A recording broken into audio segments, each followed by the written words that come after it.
ನಮಸ್ಕಾರ ಎಲ್ಲರಿಗೂ, welcome back to my vlogs. ನಾವು ಫೋಟೋಗೆ ಹೂವು ಇಡಬೇಕಾದ್ರೆ ಕೆಲವು ಫೋಟೋಗಳಲ್ಲಿ ಈ ರೀತಿ ಚಿಕ್ಕ ಚಿಕ್ಕ ಫೋಟೋಗಳಲ್ಲಿ ಈ ಮೊಳೆನೇ ಇರಲ್ಲ ಮತ್ತು ಹೂವು ಇಡೋಕ್ಕಾಗಲ್ಲ. ಸೊ ಆವಾಗ ನಾವು ಈ ರೀತಿ ಟ್ರಿಕ್ಕನ್ನು ಬಳಸಿ ಹೂವನ್ನು ಆರಾಮಾಗಿ ಇಡ್ಬೋದು. ಈ ರೀತಿ ನೋಡಿ, ಇದಕ್ಕೆ ಮೊಳೆನೂ ಇಲ್ಲ, ಒಂಚೂರು ಒಂದು ಹುಕ್ಕು ಕೂಡ ಇರಲ್ಲ. ಸೊ ಈ ರೀತಿ ರಬ್ಬರ್ ಬ್ಯಾಂಡ್ ಇರುತ್ತಲ್ಲ ಮನೆಯಲ್ಲಿ, ಈ ರಬ್ಬರ್ ಬ್ಯಾಂಡ್ನ ಫೋಟೋಗೆ ಈ ರೀತಿ ಹಾಕಬೇಕು, ಈ ಕಡೆಯಿಂದ ಈ ಕಡೆಗೆ. ಈ ರೀತಿ ನಾವು ಫೋಟೋಗೆ ಚಿಕ್ಕ ಚಿಕ್ಕ ಫೋಟೋಗೆ ರಬ್ಬರ್ ಬ್ಯಾಂಡ್ ಹಾಕೋದ್ರಿಂದ ನಾವು ಆರಾಮಾಗಿ ಹೂವನ್ನು ಇಡ್ಬೋದು. ಫೋಟೋಗೆ ಯಾವುದೇ ಮೊಳೆನೂ ಸಹ ಅವಶ್ಯಕತೆ ಇರಲ್ಲ. ಸೊ ನೋಡಿ, ಇದಕ್ಕೆ ನಾನು ಹೂವನ್ನು ಜೋಡಿಸ್ತಾ ಇದ್ದೀನಿ. ಈ ರೀತಿ ನಾವು ಡೈಲಿ ಪೂಜೆಗೆ ಅಂತ ಹೂವು ಚೇಂಜ್ ಮಾಡ್ತಾ ಇರ್ತೀವಲ್ಲ, ಬಿಡಿ ಹೂವು ಬ್ಯಾಂಡ್ ಒಂದಿದ್ರೆ ಸಾಕು, ಫೋಟೋಗೆ ಯಾವುದೇ ಮೊಳೆನೂ ಅವಶ್ಯಕತೆ ಇರಲ್ಲ. ಈಸಿಯಾಗಿ ನಾವು ಬಿಡಿ ಹೂವನ್ನ ಇಡ್ಬೋದು. ಚಿಕ್ಕ ಚಿಕ್ಕ ಫೋಟೋಗಳಲ್ಲಿ ಮೊಳೆ ಇಲ್ಲದೆ ಇರೋ ಫೋಟೋಗಳಿಗೆಲ್ಲ ಈ ಟ್ರಿಕ್ಸ್ ಎಲ್ಲರಿಗೂ ಯೂಸ್ಫುಲ್ ಆಗುತ್ತೆ ಅನ್ಕೊಂಡಿದ್ದೀನಿ ಫ್ರೆಂಡ್ಸ್. ಈ ರೀತಿ ನಾವು ಫೋಟೋಗೆ ಅಲಂಕಾರ ಮಾಡ್ಬೋದು ಹೂವಿಂದ. ನೆಕ್ಸ್ಟ್ ಟಿಪ್ ಬಂದು, ನಾನು ಇಲ್ಲಿ ಬಟ್ಟೆ ಹಾಕೋ ಹ್ಯಾಂಗರ್ ತೊಗೊಂಡಿದ್ದೀನಿ. ಈ ರೀತಿ ನಾವು ಸ್ಟೀಲ್ ಹ್ಯಾಂಗರ್ ತೊಗೊಂಡ್ರೆ ಒಳ್ಳೆಯದು. ನಾನು ಇಲ್ಲಿ ಪ್ಲಾಸ್ಟಿಕ್ ಹ್ಯಾಂಗರ್ ತೊಗೊಂಡಿದ್ದೀನಿ. ಸ್ಟೀಲ್ ಹ್ಯಾಂಗರ್ ತೊಗೊಳೋದ್ರಿಂದ ಅದು ಸ್ಟ್ರಾಂಗ್ ಆಗಿರುತ್ತೆ. ಸ್ಟೀಲ್ದಾಗಲಿ ಅಲ್ಲಿ ಅಥವಾ ಸಿಲ್ವರ್ದಾಗಲಿ ಕ್ಲೀನ್ ಮಾಡೋಕ್ಕೆ ಈಸಿ ಆಗುತ್ತೆ. ಈ ರೀತಿ ಪ್ಲಾಸ್ಟಿಕ್ ತೊಗೊಂಡ್ರೆ ಕೆಲವು ಸಲ ಅದು ವೀಕ್ ಆಗಿದ್ದರೆ ಮುರಿದೋಗ್ಬಿಡುತ್ತೆ. ಸೊ ಅದಕ್ಕೆ ನೀವು ಸ್ಟೀಲ್ ಹ್ಯಾಂಗರ್ ತೊಗೊಂಡ್ರೆ ಒಳ್ಳೆಯದು. ಇದಕ್ಕೆ ನಾನು ಒಂದು ಸಾಕ್ಸ್ ತೊಗೊಂಡಿದ್ದೀನಿ. ನಾವು ವೇಸ್ಟ್ ಸಾಕ್ಸ್ ಅಂತ ಬಿಸಾಡೋ ಬದಲು ಅದನ್ನ ಕ್ಲೀನ್ ಮಾಡಿ ಎತ್ತಿಟ್ಕೊಂಡು ನಾವು ಇಲ್ಲಿ ಸಾಕ್ಸನ್ನು ಹ್ಯಾಂಗರ್ಗೆ ಹಾಕ್ಕೊಂಡಿದ್ದೀನಿ. ಸಾಕ್ಸ್ ಆದರೂ ಹಾಕ್ಕೋಬೋದು, ಇಲ್ಲಾಂದರೆ ಬೇರೆ ಯಾವುದಾದ್ರೂ ಒಂದು ಕ್ಲಾತನ್ನು ಈ ರೀತಿ ಹ್ಯಾಂಗರ್ಗೆ ಹಾಕ್ಕೋಬೇಕು. ನಾವು ಸೋಫಾ ಈ ರೀತಿ ಕಾರ್ನರ್ಸಲ್ಲೆಲ್ಲ ಕ್ಲೀನ್ ಮಾಡೋಕ್ಕೆ ತುಂಬ ಕಷ್ಟಪಡಬೇಕಾಗುತ್ತೆ. ಈ ಕಾರ್ನರ್ಸಲ್ಲೆಲ್ಲ ತುಂಬ ಡಸ್ಟ್ ಹೋಗ್ಬಿಟ್ಟು ಒಳಗಡೆ ಕೂತ್ಬಿಟ್ಟಿರುತ್ತೆ. ಸೊ ಅದನ್ನು ಕ್ಲೀನ್ ಮಾಡ್ಕೊಳ್ಳೋಕೆ ಆಗೋದೇ ಇಲ್ಲ. ಆಗ ನಾವು ಈ ರೀತಿ ಹ್ಯಾಂಗರ್ನ ಬಳಸ್ಕೊಂಡು ಈಸಿಯಾಗಿ ಸೋಫಾನ ಕಾರ್ನರ್ಸಲ್ಲೆಲ್ಲ ಕ್ಲೀನ್ ಮಾಡ್ಕೋಬೋದು. ಈ ಮೊಡ್ಕುಗಳಲ್ಲೆಲ್ಲ ನಾವು ಕೈ ಹಾಕಿ ಕ್ಲೀನ್ ಮಾಡೋಕ್ಕಾಗಲ್ಲ. ಸೊ ಈ ರೀತಿ ನಾವು ಹ್ಯಾಂಗರ್ಗೆ ಒಂದು ಬಟ್ಟೆ ಅಥವಾ ಈ ರೀತಿ ಸಾಕ್ಸನ್ನು ಬಳಸ್ಕೊಂಡು ನೀಟಾಗಿ ಕ್ಲೀನ್ ಮಾಡ್ಕೋಬೋದು. ಮತ್ತು ಡಸ್ಟು ಸಹ ಆ ಬಟ್ಟೆಗೆ ಅಂಟ್ಕೊಳ್ಳುತ್ತೆ, ನೀಟಾಗಿ ಕ್ಲೀನ್ ಆಗಿಬಿಡುತ್ತೆ ಫ್ರೆಂಡ್ಸ್. ಈ ರೀತಿ ನಾವು ಹ್ಯಾಂಗರ್ನ ಬಳಸ್ಕೊಂಡು ಸೋಫಾ ಕಾರ್ನರ್ಸನ್ನೆಲ್ಲ ಕ್ಲೀನ್ ಮಾಡ್ಕೋಬೋದು ಫ್ರೆಂಡ್ಸ್. ತುಂಬ ಚೆನ್ನಾಗಿ ಡಸ್ಟ್ ಎಲ್ಲ ಕ್ಲೀನ್ ಆಗುತ್ತೆ. ಈ ಟಿಪ್ಸ್ ಎಲ್ಲರಿಗೂ ಯೂಸ್ಫುಲ್ ಆಗುತ್ತೆ ಅಂದ್ಕೊಂಡಿದ್ದೀನಿ ಫ್ರೆಂಡ್ಸ್. ನೀವು ಸಹ ಟ್ರೈ ಮಾಡಿ ನೋಡಿ. ನೆಕ್ಸ್ಟ್ ಟಿಪ್ ಬಂದು, ತುಂಬ ಬಿಸಿ ಇರೋದ್ರಿಂದ, ಇವಾಗ ಬೇಸಿಗೆ ಆಗಿರೋದ್ರಿಂದ ನಾವು ಸ್ವಲ್ಪ ಹೊತ್ತು ಹೊರಗಡೆ ಹೋಗಿ ಬಂದರೆ ಅಥವಾ ತುಂಬ ವಾಕ್ ಮಾಡಿದ್ರೆ ನಿಂತಿದ್ದರೆ ಕಾಲು ಉರಿ ಬರ್ತಾ ಇರುತ್ತೆ. ಸೊ ಕಾಲು ಉರಿ ಬಂದಾಗ ನಾವು ಈ ರೀತಿ ಒಂದು ಸ್ವಲ್ಪ ಹರಳೆಣ್ಣೆನ ಈ ರೀತಿ ಬೆರಳುಗಳಿಗೆ ಹಚ್ಕೊಂಡು ಬಿಡೋದ್ರಿಂದ ಕಾಲು ಉರಿ ಕಮ್ಮಿ ಆಗುತ್ತೆ. ಹರಳೆಣ್ಣೆ ಹಚ್ಚೋದ್ರಿಂದ ಹೀಟೆಲ್ಲ ಎಳ್ದಾಕತ್ತೆ, ಸ್ವಲ್ಪ ಬಿಸಿಗೆ ತಂಪು ಕೊಡುತ್ತೆ.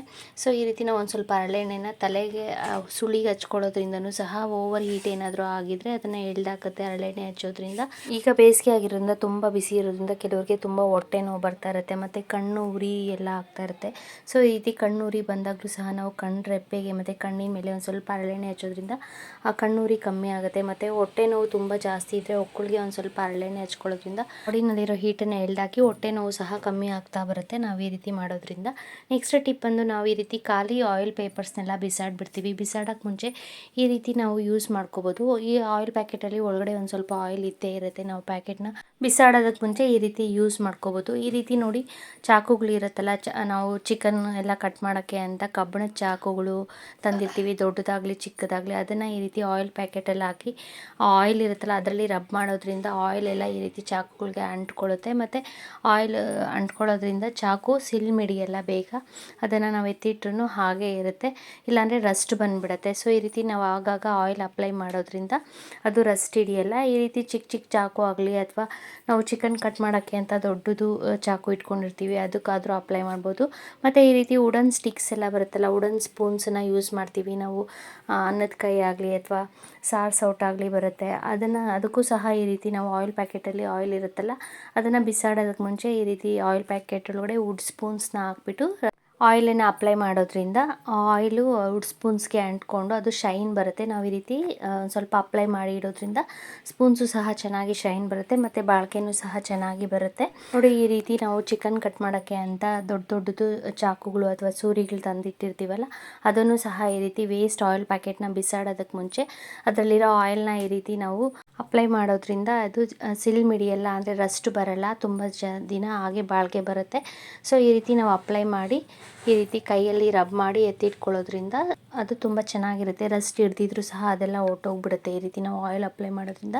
ಈ ರೀತಿ ನಾವು ವೇಸ್ಟ್ ಆಯಿಲ್ ಪ್ಯಾಕೆಟ್ನ ರೀಯೂಸ್ ಮಾಡ್ಕೋಬೋದು ಫ್ರೆಂಡ್ಸ್. ನೆಕ್ಸ್ಟ್ ಟಿಪ್ ಬಂದು, ನಾವು ಟೊಮೆಟೊ ತರ್ತೀವಿ. ಈಗ ಬೇಸಿಗೆ ಆಗಿರೋದ್ರಿಂದ ಟೊಮೆಟೊ ಬೇಗ ಡ್ರೈ ಆಗಿಬಿಡುತ್ತೆ ಮತ್ತು ಬೇಗ ಅದು ಕೆಡೋಕ್ಕೆ ಸಾಧ್ಯತೆ ಇರುತ್ತೆ. ಸೊ ಅದಕ್ಕೆ ನಾವು ಈ ರೀತಿ ಮಾಡ್ಬೋದು. ಈ ಟ್ರಿಕ್ಸ್ನ ಬಳಸಿಬಿಟ್ಟು ಟೊಮೆಟೊನ ಫ್ರೆಶ್ ಆಗಿ ಇಟ್ಕೋಬೋದು.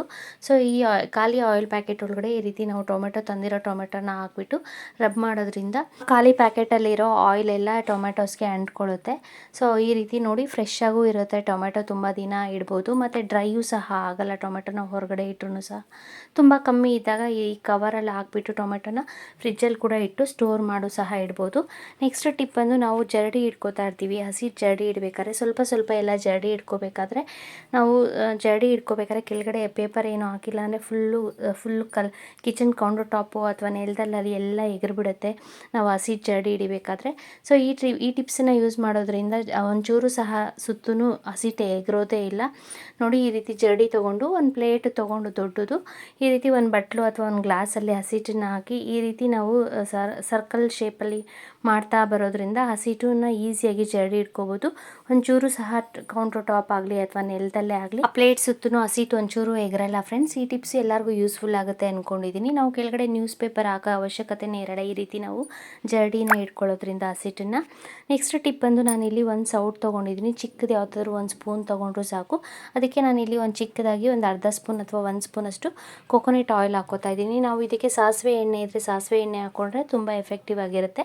ಮತ್ತು ನಾನಿಲ್ಲಿ ಅಮೃತಾಂಜನ್ ತೊಗೊಂಡಿದ್ದೀನಿ. ನಾವು ಬೇಕಾದರೆ ವಿಕ್ಸ್ ಇದ್ದರೆ ಒಂದು ಸ್ವಲ್ಪ ವಿಕ್ಸನ್ನಾದರೂ ತೊಗೋಬೋದು. ನಾವು ಎಲ್ಲಾದರೂ ಓಡಾಡ್ತಾ ಇರಬೇಕಾದ್ರೆ ಸಡನ್ನಾಗಿ ಕಾಲು ಹಿಡ್ದಂಗೆ ಆಗಿಬಿಡುತ್ತೆ. ಕಾಲು ನೋವು ಸಡನ್ನಾಗಿ ನರ ಎಳ್ದಂಗೆ ಒಂಥರ ಹಿಡ್ದಂಗೆ ಆಗಿಬಿಡುತ್ತೆ. ಸೊ ಮತ್ತು ಕೆಲವು ಸಲ ನಮಗೆ ಮೊಣಕಾಲು ನೋವು ಬರ್ತಾ ಇರುತ್ತೆ ಆಗಾಗ. ಮತ್ತು ವಾಕ್ ಮಾಡ್ತಾ ಇದ್ದಾಗ ಮಂಡಿ ಹತ್ರ ಎಲ್ಲ ಹಿಡ್ಕೊಂಡಂಗೆ ಆಗ್ತಾ ಇರುತ್ತೆ. ಸೊ ಆ ರೀತಿ ಆಗದೆ ಇರೋ ಹಾಗೆ ನಾವು ಈ ರೀತಿ ಒಂದು ಸ್ವಲ್ಪ ಸಾಸಿವೆ ಎಣ್ಣೆ ಅಥವಾ ಈ ರೀತಿ ಒಂದು ಸ್ವಲ್ಪ ಕೊಬ್ಬರಿ ಎಣ್ಣೆನೇ ತೊಗೊಂಡು ಅದಕ್ಕೆ ಒಂದು ಸ್ವಲ್ಪ ವಿಕ್ಸ್ ಅಥವಾ ಅಮೃತಾಂಜನನ್ನು ಹಾಕಿ ಒಂದು ಸ್ವಲ್ಪ ಹೊತ್ತು ಅದು ಕರಗೋವರೆಗೂ ಈ ರೀತಿ ಕಾಯಿಸ್ಕೊಂಡಾದಮೇಲೆ ಇದಕ್ಕೆ ಒಂದು ಚಿಟಿಕೆಯಷ್ಟು ಅರಿಶಿನ ಪುಡಿ ಹಾಕ್ಕೋಬೋದು. ಅರಿಶಿನ ಪುಡಿನೂ ಸಹ ಆ್ಯಂಟಿಸೆಪ್ಟಿಕ್ ಆಗಿರೋದ್ರಿಂದ ನಾವು ಅರಿಶಿನ ಪುಡಿ ಹಾಕ್ಬಿಟ್ಟು ಇದನ್ನು ಸ್ವಲ್ಪ ಬೆಚ್ಚಗಾದಮೇಲೆ ನಾವು ಈ ರೀತಿ ಕರಗದ ಮೇಲೆ ಅಮೃತಾಂಜನ್ನು ಆ ಎಣ್ಣೆಯಲ್ಲಿ ಅರಿಶಿನ ಪುಡಿ ಹಾಕಿ ಮಿಕ್ಸ್ ಮಾಡಿಕೊಂಡು ನಾನಿಲ್ಲಿ ಸ್ಟವ್ ಆಫ್ ಮಾಡ್ಕೋತಾ ಇದ್ದೀನಿ. ಸ್ಟವ್ ಆಫ್ ಮಾಡಿಕೊಂಡು ಎಣ್ಣೆ ಬಿಸಿ ಇರುತ್ತಲ್ಲ, ಈ ಬಿಸಿ ಎಣ್ಣೆ ಒಂದು ಸ್ವಲ್ಪ ಉಗುರು ಬೆಚ್ಚಗಿರಬೇಕಾದ್ರೆ ನಾವು ಎಲ್ಲೆಲ್ಲಿ ನೋವಿರುತ್ತೆ, ಮೊಣಕಾಲು ನೋವಾಗಲಿ ಮೊಣಕೈ ನೋವಾಗಲಿ ಅಥವಾ ಕೆಲವು ಸಲ ನಡಿಬೇಕಾದ್ರೆ ಆ ಪಾದದ ಹತ್ರ ಹಿಡ್ಕೊಂಡಂಗೆ ಆಗಿಬಿಡುತ್ತೆ, ಅಲ್ಲೆಲ್ಲ ಒಂದೊಂಚೂರು ಈ ಎಣ್ಣೆನ ಸ್ವಲ್ಪ ಉಗುರು ಬೆಚ್ಚಗೆ ಅಥವಾ ಸ್ವಲ್ಪ ಬಿಸಿ ಇರಬೇಕಾದ್ರೆ ಅಪ್ಲೈ ಮಾಡ್ತಾ ಬಂದರೆ ನಮಗೆ ನೋವು ಕಮ್ಮಿ ಆಗ್ತಾ ಬರುತ್ತೆ. ಸೊ ಈ ಟಿಪ್ಸ್ ಎಲ್ಲರಿಗೂ ಯೂಸ್ಫುಲ್ ಆಗುತ್ತೆ ಅಂದ್ಕೊಂಡಿದ್ದೀನಿ ಫ್ರೆಂಡ್ಸ್. ತುಂಬ ಬಿಸಿ ಇರಬೇಕಾದ್ರೆ ನಾವು ಕೈಯಲ್ಲಿ ಏನಾದರೂ ಮುಟ್ಬಿಟ್ರೆ ಅದು ಕೈ ಸುಟ್ಬಿಡುತ್ತೆ. ಸೊ ಅದಕ್ಕೆ ನೋಡಿಕೊಂಡು ಒಂದು ಸ್ವಲ್ಪ ಬೆಚ್ಚಗಾದ್ಮೇಲೆ ಒಂದು ಸ್ವಲ್ಪ ಲೈಟಾಗಿ ಬಿಸಿ ಇರಬೇಕಾದ್ರೆ ಅಪ್ಲೈ ಮಾಡಿದ್ರೆ ಒಳ್ಳೆಯದು ಫ್ರೆಂಡ್ಸ್. ನೆಕ್ಸ್ಟ್ ಬಂದು ನಾನಿಲ್ಲಿ ಒಂದು ಬಟ್ಲಲ್ಲಿ ಒಂದು ಸ್ವಲ್ಪ ಗೋಧಿ ಹಿಟ್ಟು ತೊಗೊಂಡಿದ್ದೀವಿ. ಸೊ ಇದು ನನ್ನ ಮಗಳು ಮಾಡ್ತಾ ಇರೋ ಸ್ನ್ಯಾಕು. ಮನೆಯಲ್ಲಿ ಕಡಲೆ ಹಿಟ್ಟು ಇಲ್ಲ ಎಣ್ಣೆನೂ ಇಲ್ಲ ಅಂದಾಗ ಈ ರೀತಿ ನಾವು ಹೆಲ್ತಿ ಸ್ನ್ಯಾಕನ್ನು ಟ್ರೈ ಮಾಡ್ಬೋದು. ಸೊ ಇದಕ್ಕೆ ಒಂದು ಬಟ್ಲಲ್ಲಿ ಗೋಧಿ ಹಿಟ್ಟು ತೊಗೊಂಡು ಅದಕ್ಕೆ ಒಂದು ಸ್ವಲ್ಪ ಖಾರದ ಪುಡಿ ಮತ್ತು ಒಂದು ಸ್ವಲ್ಪ ನಾವು ಇಲ್ಲಿ ಗರಂ ಮಸಾಲ ಅಥವಾ ಧನಿಯಾ ಪುಡಿ ಹಾಕ್ಕೋಬೋದು. ರುಚಿಗೆ ತಕ್ಕಷ್ಟು ಉಪ್ಪು ಹಾಕಿ ಈ ಹಿಟ್ಟನ್ನು ಕಲಿಸ್ಕೋಬೇಕು, ಗೋಧಿ ಹಿಟ್ಟನ್ನು. ಇದಕ್ಕೆ ಒಂದು ಈರುಳ್ಳಿ ಕಟ್ ಮಾಡಿ ಇಟ್ಕೊಂಡಿದ್ದಾರೆ. ಒಂದು ಈರುಳ್ಳಿನ ನಾವು ಉದ್ದುದ್ದಕ್ಕಾದ್ರೂ ಕಟ್ ಮಾಡ್ಕೋಬೋದು, ಇಲ್ಲಾಂದರೆ ಸಣ್ಣಕ್ಕೆ ನಾವು ಸಣ್ಣದಾಗಿ ಹೆಚ್ಕೊಂಡು ಆ ಗೋಧಿ ಹಿಟ್ಟು ಜೊತೆ ಈರುಳ್ಳಿನ ಹಾಕಿ ಮಿಕ್ಸ್ ಮಾಡ್ಕೋಬೇಕು. ಇದಕ್ಕೆ ನಾವು ಇಲ್ಲಿ ಒಂದು ಆಲೂಗಡ್ಡೆ ತೊಗೊಂಡಿದ್ದೀವಿ. ಆಲೂಗಡ್ಡೆನ ತುರಿದಿಟ್ಕೊಂಡಿರೋ ಆಲೂಗಡ್ಡೆನ ಈ ರೀತಿ ನಾವು ಗೋಧಿ ಹಿಟ್ಟಿನ ಜೊತೆ ಹಾಕಿ ಮಿಕ್ಸ್ ಮಾಡ್ಕೋಬೇಕು. ಆಲೂಗಡ್ಡೆ ಹಾಕೋದ್ರಿಂದ ಟೇಸ್ಟು ತುಂಬ ಚೆನ್ನಾಗಿರುತ್ತೆ. ಈಗ ಈರುಳ್ಳಿ, ಆಲೂಗಡ್ಡೆ, ಗೋಧಿ ಹಿಟ್ಟು, ಉಪ್ಪು, ಖಾರ ಎಲ್ಲ ನೀಟಾಗಿ ಮಿಕ್ಸ್ ಮಾಡ್ಕೋಬೇಕು ಹಿಟ್ಟಿಗೆ. ಒಂದು ಸ್ವಲ್ಪನೇ ನೀರು ಹಾಕಿ ನಾವು ಇದನ್ನು ತುಂಬ ನೀರಾಗಿ ಮಾಡ್ಕೋಬಾರ್ದು.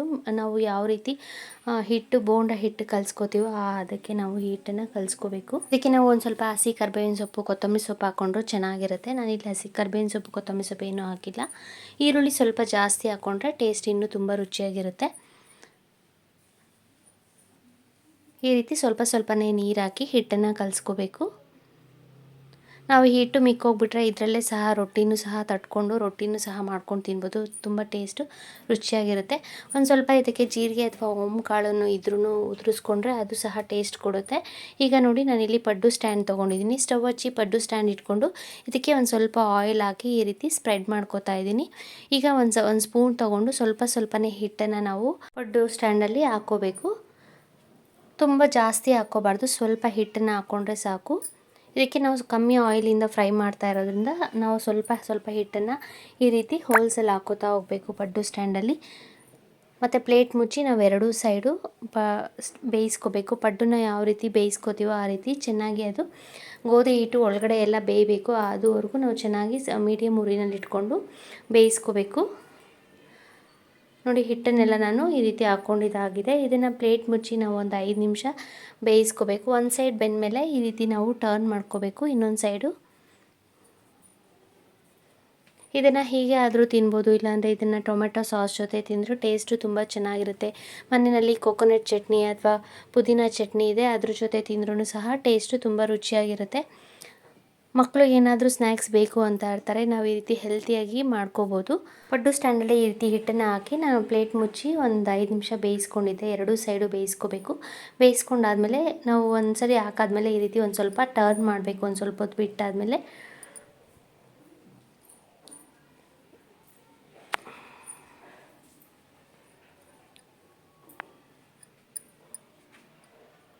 ಸೊ ನೋಡಿ, ಈಗ ಇದು ಬೆಂದಿದೆ. ಒಂದು ಪ್ಲೇಟ್ಗೆ ಹಾಕ್ಕೋತಾ ಇದ್ದೀನಿ. ಇದನ್ನು ಹೀಗೆ ಆದರೂ ತಿನ್ಬೋದು. ಈಗ ಗೋಧಿ ಹಿಟ್ಟಿಂದಿರೋ ಮಾಡಿರೋ ಈ ಸ್ನ್ಯಾಕ್ಸು ರೆಡಿಯಾಗಿದೆ. ಕಮ್ಮಿ ಆಯಿಲಿಂದ ಈ ರೀತಿ ನಾವು ಸ್ನ್ಯಾಕ್ಸ್ನ ಮಾಡ್ಕೋಬೋದು. ಈಗ ನಾನು ಅದನ್ನೆಲ್ಲ ಒಂದು ಪ್ಲೇಟಲ್ಲಿ ತಗೊಂಡು ಇದಕ್ಕೆ ನಾನು ಒಂದು ಬೌಲ್ಗೆ ಒಂದು ಸ್ವಲ್ಪ ಮೊಸರು ಹಾಕ್ಕೋತಾ ಇದ್ದೀನಿ. ಮೊಸರು ಹಾಕ್ಕೊಂಡು ರುಚಿಗೆ ತಕ್ಕಷ್ಟು ಉಪ್ಪು, ಒಂದು ಸ್ವಲ್ಪ ಖಾರದ ಪುಡಿ, ಚಾಟ್ ಮಸಾಲ ಇದ್ದರೆ ಚಾಟ್ ಮಸಾಲ ಹಾಕ್ಕೋಬೋದು, ಇಲ್ಲಾಂದರೆ ಒಂದು ಸ್ವಲ್ಪ ಗರಂ ಮಸಾಲ ಆದರೂ ಹಾಕ್ಕೊಂಡು ನಾವು ಇದನ್ನು ಮಿಕ್ಸ್ ಮಾಡ್ಕೋಬೇಕು. ಮೊಸರು ಜೊತೆ ಚೆನ್ನಾಗಿ ಪೌಡರೆಲ್ಲ ಮಿಕ್ಸ್ ಮಾಡ್ಕೋಬೇಕು.